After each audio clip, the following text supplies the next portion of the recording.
ഇടുക്കി അടിമാലി കത്തിപ്പാറയിൽ വെച്ച വാഹനത്തിൽ കഞ്ചാവ് കടത്തിക്കൊണ്ടുവരുന്നതിനിടെ പോലീസിന്റെ വാഹന പരിശോധനയിൽപ്പെടുകയും സ്ഥലത്തുനിന്ന് ഓടി രക്ഷപ്പെടുകയും ചെയ്ത പ്രതി കോടതിയിൽ കീഴടങ്ങി. അടിമാലി ഓടക്കാസിറ്റി സ്വദേശി മനുവാണ് കോടതിയിൽ കീഴടങ്ങിയത്.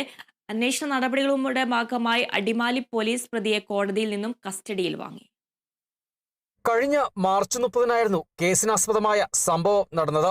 വാഹനത്തിൽ കഞ്ചാവ് കടത്തി കൊണ്ടുവരുന്നതിനിടെ അടിമാലി ഓടക്കാസിറ്റി സ്വദേശി മനുവും അടിമാലി പത്താമേൽ സ്വദേശിയായ ജോസഫും കത്തിപ്പാറയിൽ വെച്ച് പോലീസിന്റെ വാഹന പരിശോധനയിൽപ്പെട്ടു. പോലീസ് പത്താമേൽ സ്വദേശി ജോസഫിനെ കസ്റ്റഡിയിലെടുത്തെങ്കിലും ഇയാൾക്കൊപ്പമുണ്ടായിരുന്ന മനു സ്ഥലത്തു നിന്നും ഓടി രക്ഷപ്പെട്ടിരുന്നു.